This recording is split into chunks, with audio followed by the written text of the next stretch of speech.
ça quand je t'astique le petit quin. Coquin.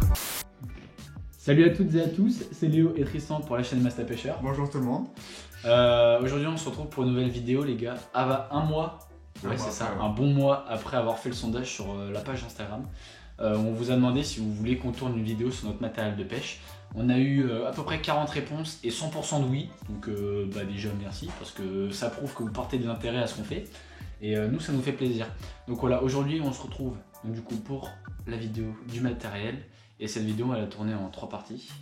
La partie spinning Ouais. en première. Après on va attaquer la partie casting. Et pour terminer on va faire une partie carpe. C'est ça, une partie carpe. Parce que ce qu'il faut savoir c'est que personnellement je suis plus axé carnassier que carpe. Et Tristan lui il est plus axé carpe. Ouais, il fait plus de 24 heures, de 48 heures, de trucs comme ça. Donc voilà, lui il est plus basé sur la carpe. Quand même t'as un peu de matériel carnassier. Donc voilà. On va commencer par les premières cannes. Du coup ouais. Allez c'est parti. Hop. Donc la première canne, j'ai enlevé l'emmanchement direct. Alors la première canne c'est une Strike One. Hop, voilà, une petite Strike One de chez Redfish. Donc c'est une canne de chez Pacific Pêche. Voilà, c'est une 1m80 de 7 grammes. Et c'est une action très modérée, elle est archi souple. Et alors du coup c'est une canne que j'utilise pour pêcher la truite en ruisseau. Dans les toutes petites rivières qu'on pêche par chez nous, on a l'Ardre qu'on a pêché quelques fois qui doit faire 4 mètres de large au max. Et puis on a la Noblette, là on fait nos truites. Et qui est aussi très petite, elle n'est pas du tout large. Donc voilà, c'est une canne que j'utilise pour la truite parce que j'avais cassé ma Majorcraft, ma Fintail.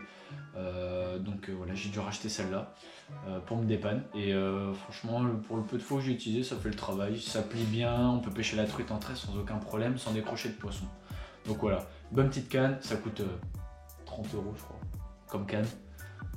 Et ça reste quand même du carbone tressé, assez sensible, donc non franchement top. Moi je valide. On attaque la deuxième. Ouais. La deuxième c'est une Savage Gear. Hop, je sais pas si on va voir. Savage Gear NPP2. Voilà, donc celle-là c'est le modèle 2-10 grammes ou 3-10 plutôt. Ouais, 3-10 grammes, c'est la 2,20 m. Donc c'est le modèle light, plus pour la perche. Et en fait c'est une canne qu'on m'a donnée parce qu'il y avait un petit problème au niveau du premier anneau. Enfin de tout ce qui est vernis du premier anneau. Ce qu'il faut savoir c'est que les cannes Savage elles sont archi bien. Mais leur petit anneau là devant, le premier ça craque toujours en dessous des deux armatures de l'anneau. Du coup il y a souvent des problèmes de vernis, il faut les renvoyer au SAV. Et donc du coup cette canne là elle était destinée à ne pas être vendue parce qu'il y avait un problème. Et moi je l'ai récupérée, j'ai mis un coup de vernis et ça tient sans aucun problème. J'ai fait 2-3 petites parties de pêche avec, c'est pas mal. Pour la perche c'est bien, pour le chub ça devient un peu plus compliqué. Et puis ouais non sinon c'est une bonne petite canne. Après je l'utilise pas du tout parce que déjà j'ai pas de moulinet pour le mettre dessus. Et puis j'ai d'autres cannes qui font à peu près le même grammage et qui font un peu mieux le travail. Donc voilà, mais sinon c'est une bonne petite canne, elle est bien sympa. Troisième. Ouais, la troisième. Alors la troisième c'est ma canne du moment. Je pêche quasi toutes les sessions qu'on fait en ce moment, je les fais avec celle-là. Donc c'est la petite Technium. Hop, la Technium de chez Savage Gear. Donc c'est la AX Predator, c'est le modèle là. Et c'est le modèle 66L, donc celle qui fait normalement 1m90 en 3,14 grammes en extra fast. Et sauf que celle-là, je ne l'ai pas payée non plus parce qu'il y a eu un petit problème à la livraison de cette canne. C'est que en fait, les livreurs, ils ont carrément coupé l'anneau en fait. Avec la portière, l'anneau a été coupé. Donc du coup, j'ai dû racheter un petit anneau universel chez Roadhouse que j'ai recollé sur le sillon avec de l'époxy. C'est une canne. Alors l'emmanchement il est au talon, donc juste là en fait. Tout le blanc est séparé du talon, donc ça devient en 2 pièces. Et non franchement c'est une bonne canne. Alors là maintenant elle fait un peu moins d'1m90. Au lieu d'être une 3,14 ça va être une 3,18 à peu près. Je peux monter jusqu'à 20 grammes facile avec sans aucun problème. Ça marche assez bien. C'est vachement sensible pour la verticale et tout, c'est vachement cool. Puis la petite poignée skeleton là, avec le blanc apparent, c'est vachement sympa. Et puis dessus, je lui ai mis un petit Revo Hike. Voilà, un 2000 de chez Abu Garcia. Voilà, parce qu'en fait j'étais carrément fan du moulinet et c'est un combo qui marche archi bien. et la petite tresse dessus. C'est la Majorcraft d'Angan, c'est la 8 brins et c'est la PE06, il me semble, c'est de la 6 kg. Voilà, donc ça fait le travail, ça balance les leurres archi loin et j'ai hâte de la tester sur de la truite parce que j'ai pas encore pu la tester sur de la truite, mais je pense que ça fera du bon résultat aussi sur la truite. Voilà. Ensuite, ouais, la quatrième, c'est encore une de mes cannes. Celle-là, c'est la canne que je voulais absolument avoir quand elle est sortie parce que je suis pas un fan, mais j'aime bien la gamme XLNT de chez Savage. J'avais déjà la XLNT 2, j'avais la XLNT 2 en casting aussi. Et bon, c'est des cannes que je me suis fait voler, donc voilà. Et là, du coup, on m'a acheté à Noël la petite XLNT 3. Donc le modèle que j'ai choisi, c'est la 518 en 2m10. C'est ma canne à tout faire, hein, carrément. Je pêche la perche, le cendre, le brochet, le silure. J'ai fait mon silure d'1m67 avec celle-là. Dessus, j'ai mis un petit moulinet, donc c'est un petit Daiwa Fuego en 2500 et la tresse c'est une Daiwa J-Braid, c'est de la 10 centième, donc de la 8 kg à peu près. Et voilà, c'est ma canne à tout faire. Ça balance des petits leurres vachement loin, c'est vachement sensible, hein, franchement. Ouais. C'est une canne assez sympa, elle est bien polyvalente, on peut pêcher au souple, comme au jer, comme au crank. Ça fait le travail et non, franchement, je suis pas déçu et carrément, je vous la conseille même. Voilà. En plus, c'est pas très cher, je crois que c'est 89 € la canne. Le moulinet, j'ai dû le payer 90 aussi. Donc non, franchement, ça fait un petit ensemble pas très cher. C'est pas mal. Ça y est, on passe à celle-là. La Space 6. Ouais, ça c'est la canne de Tristan, ça. Tac. Ici, voilà. La Perche Game, une 5,21 grammes, si je dis pas de bêtises. C'est ça. Avec dessus un moulinet Daiwa Ninja. Faut que tu montes un peu là. Voilà. Un moulinet Daiwa Ninja de 2015, c'est ça. Si je dis pas de bêtises. Et en tresse. C'est une Sakura la tresse. C'est une Sensi Braid, c'est de la 8 brins. Je crois que j'ai mis. Ouais, j'ai mis de la 10 kg dessus, il me semble. Voilà. Donc voilà, la canne. Je pêche tout aussi avec. Je fais perche, brochet. Enfin, pour l'instant, perche. Ouais. Puis on va attendre.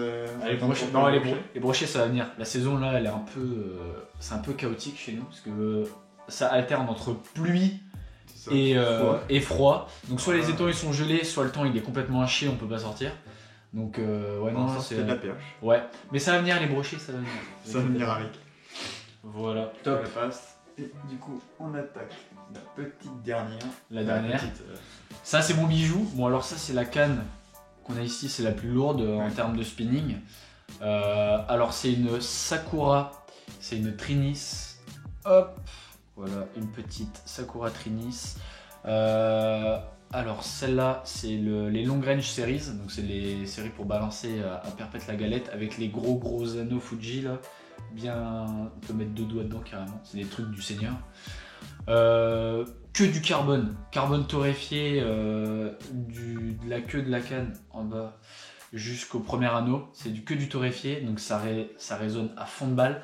Et après dessus, c'est que du tressé avec du vernis par-dessus. Mais non, franchement, c'est une canne de ouf. Ça coûtait cher à l'époque quand je voulais l'acheter. Elles sont plus commercialisées en plus en ce moment. Mais elles ont été remplacées par l'ioniseur. Mais non, quand je l'ai trouvée, elle était à 200 €. Et au final, j'ai réussi à l'avoir à moins de 100 €. Donc je suis vachement content, c'est la 2m10. Celle-là, c'est une canne qui m'a servi à pêcher principalement le brochet l'été quand je pêchais au lac du Der en barque et des trucs comme ça. Et puis ça m'a fait des petites sessions cendre aussi, perche un peu aussi. Voilà, c'est une canne que j'avais utilisée pour faire un peu tout. Je pêche un peu moins avec en ce moment. Et le dessus, j'ai un petit Shimano Sedona. Voilà, un petit 25 en taille 2500. Et la tresse dessus, c'est une J-Braid. C'est la 13 centième, je crois, donc c'est de la 10 kg. Un truc dans le style. Et voilà, franchement, c'est une canne que j'adore. Déjà pour pêcher au chatter, pour pêcher avec des jerks ou des cranks, c'est pas mal. 10-35, c'est un peu abusé. Je dirais plus une 10-30 pour correctement lancer, pouvoir fouetter comme un âne et envoyer un leurre très loin. Je l'ai utilisé en mer aussi pour pêcher le bar et la bonite. Et franchement, je balançais des leurres de 20 grammes à presque 60 mètres. Donc non, franchement, c'est une très bonne canne. Ça fait super bien le travail. Déjà, ça résonne vachement, c'est hyper sensible.